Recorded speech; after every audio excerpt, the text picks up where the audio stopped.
আসসালামু আলাইকুম রাহমাতুল্লাহ। সম্মানিত হবু শিক্ষকবৃন্দ, আপনারা অনেকেই অবগত রয়েছেন এবং দেখেছেন, শুনেছেন যে পুলিশ ভেরিফিকেশন ফর্মটা ভেরি ভেরি সিম্পল। এত কথা কেন পাঠাবো? আসলে এটা এতটা সিম্পল নয়। আপনারা যদি ভুল করে বসেন, আপনার পুলিশ ভেরিফিকেশন যদি আটকায় যায়, তাহলে আপনাকে কিন্তু অনেক ভোগান্তির শিকার হতে হবে। আপনি চাইলে ষষ্ঠ গণবিজ্ঞপ্তি 2025 অনলাইন আবেদন নির্ভুলভাবে আমাকে দিয়ে করাতে পারেন। চয়েস অর্ডার, চয়েস রিঅর্ডার সহ প্রতিষ্ঠান অ্যানালাইসিস পাবেন আমার কাছ থেকে। কম নম্বর প্রাপ্তদের জন্য গোপন কিছু ট্রিক্স দেয়া হবে, যার মাধ্যমে আপনি সহজেই চাকরি পাবেন। ফাইল প্রসেস সহ চূড়ান্ত সাবমিট মাত্র 900 টাকা। বিস্তারিত জানতে নিম্নোক্ত নাম্বারে হোয়াটসঅ্যাপে যোগাযোগ করুন। সীমিত সংখ্যক আবেদন করা হবে। মনে রাখবেন, অল্প শিক্ষিত কম্পিউটার দোকানদারের কাছ থেকে আবেদন করার থেকে আমার কাছ থেকে আবেদন করে নিলে আপনারা ঠকবেন কম, জিতবেন বেশি। আপনি খুব ভালোভাবে জানেন, আপনি খুব ভালো করে জানেন যে পুলিশ ভেরিফিকেশন শুধু পুলিশ করবে না, এটা পুলিশের স্পেশাল ব্রাঞ্চ করবে, এটা এনএসআই করবে। এই তথ্যগুলো বিভিন্ন জায়গা থেকে বিভিন্নভাবে কালেক্ট করা হবে। সো আপনার যদি পুলিশ ভেরিফিকেশন ফর্মে ভুল হয়, তাহলে আপনাকে কিন্তু সবচেয়ে বেশি ভোগান্তির শিকার হতে হবে। সো আমি আজকে ধাপে ধাপে আপনাদেরকে দেখাবো কিভাবে পুলিশ ভেরিফিকেশন ফর্মটি আপনাকে পূরণ করতে হবে। কেন ধাপে ধাপে বলছি ভাই? এখানে তো ধাপ একটাই, আপনি দেখছেন যে থানা দিয়ে দিলাম, জেলা দিয়ে দিলাম, ডিভিশন দিয়ে দিলাম, কাজ শেষ। No, never. এটার কাজটা কিন্তু প্রথম ধাপে রয়েছে, স্টেপস নাম্বার 2 এ রয়েছে। কোথায় রয়েছে? Steps number 2। এই স্টেপস নাম্বার 2 টা হলো মূল কাজ। স্টেপস নাম্বার 2 তে আপনি যখন যাবেন, সেখানে আপনার কিন্তু সচল মোবাইল নাম্বার দিতে হবে, এটা মাথায় রাখতে হবে। এবং মোবাইল নাম্বারটা আপনার আইডি কার্ড দিয়ে উঠানো হলে সবচেয়ে ভালো হয়। ইমেইল নাম্বারটাও দিবেন সচল এবং আপনার নিজের বানানো। তবে ইমেলটা আপনার নামে হতে হবে এমনটা কিন্তু নয়। আপনি যখন প্রেজেন্ট অ্যাড্রেসটা লিখবেন, প্রেজেন্ট অ্যাড্রেস মানে কি?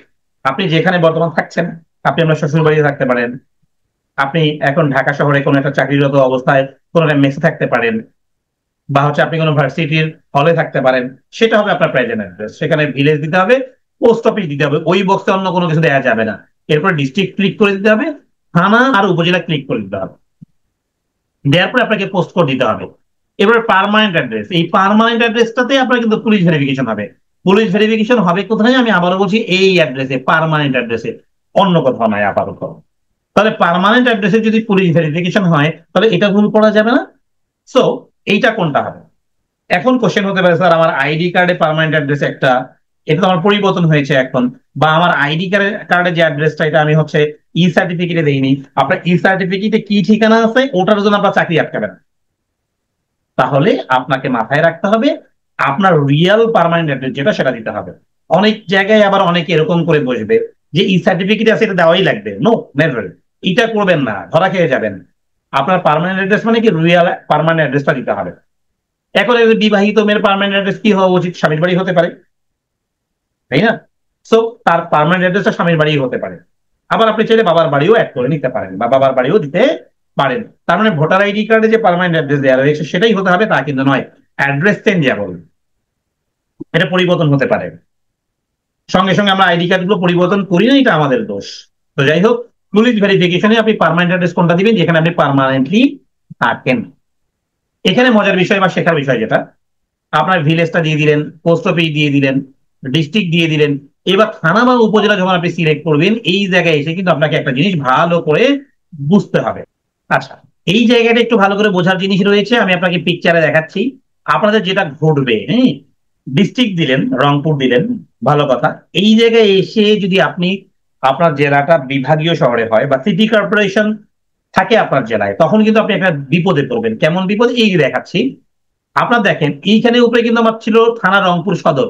এখানে এসে কিন্তু আমার আর রংপুর সদর পার্মানেন্ট অ্যাড্রেসে না হয়ে, আমি চাইলে কিন্তু রংপুর মেট্রো করতে পারতাম। পারতাম কিনা এখন মনে রাখতে হবে, এই ভদ্রলোক যার আমি আবেদনে সাজিয়েছি, উনি যদি সিটি কর্পোরেশনের ভিতরে থাকে, তাহলে কিন্তু এখানে মেট্রো ক্লিক করতে হবে। কি ক্লিক করতে হবে? মেট্রো। তাহলে কোন মেট্রো? ডিস্ট্রিক্টের নামে হবে রংপুর মেট্রো। কোন জায়গায় হবে? ডিস্ট্রিক্টের নামে হবে রংপুর মেট্রো। এই যে পিকচারে আপনি যেটা দেখতে পাচ্ছেন, তাহলে দেখেন ডিভিশন তো ঠিক আছে, ডিস্ট্রিক্টের জায়গায় দেখেন খুলনা মেট্রো, আর খুলনা ডিস্ট্রিক্ট। তো খুলনা ডিস্ট্রিক্ট ক্লিক কারা করবে তাহলে? খুলনা ডিস্ট্রিক্ট বা রংপুর ডিস্ট্রিক্ট তারাই ক্লিক করবে যারা সিটি কর্পোরেশনের বাহিরে থাকে। আর যারা সিটি কর্পোরেশনের ভিতরে থাকে, তারা হচ্ছে রংপুর মেট্রো বা খুলনা মেট্রো বা ঢাকা মেট্রো ক্লিক করবে।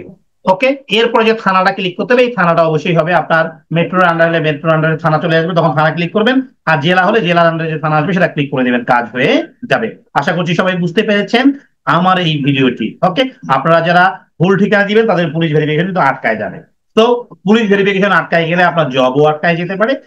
একটু সাবধানে আপনাকে এই কাজগুলো করতে হবে। আবারও বলি, মেট্রো এবং ডিস্ট্রিক্ট এই দুটোর মধ্যে পার্থক্যটা কোথায় এটা আপনাকে ভালো করে বুঝতে হবে। মেট্রো কখন আর ডিস্ট্রিক্ট কখন? মেট্রো যখন আপনি সিটি কর্পোরেশনের বাসিন্দা হবেন, আর ডিস্ট্রিক্ট যখন আপনি সিটি কর্পোরেশনের বাসিন্দা হবেন না। তো সবাই ভালো থাকবেন, আল্লাহ হাফেজ। আমার এই ভিডিওটি শেয়ার করবেন, লাইক কমেন্ট সাবস্ক্রাইব করবেন, যাতে করে ভবিষ্যতে আপনি আমার সঙ্গে থাকতে পারেন। হ্যাঁ, আপনার সঠিক আবেদন আপনার ভবিষ্যতের নিশ্চয়তা ভাই, এটা মাথায় রেখে আবেদনগুলো করবেন। সবাই ভালো থাকেন, আল্লাহ হাফেজ।